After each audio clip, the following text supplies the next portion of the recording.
College মাদ্রাসা কারিগরি শিক্ষা জাতীয়করণের দাবিতে। আপনাদের এই দাবিটা কিসের জন্য আপনারা নিচ্ছেন? বদলি কথা বলেন।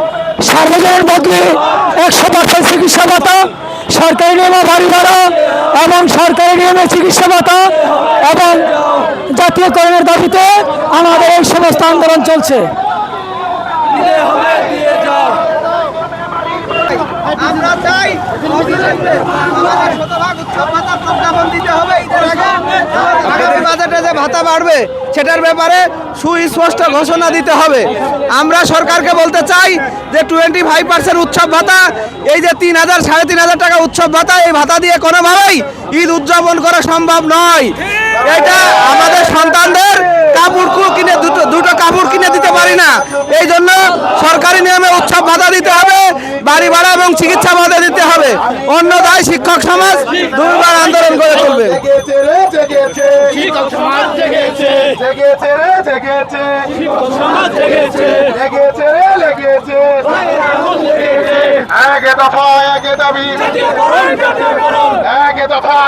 দাবি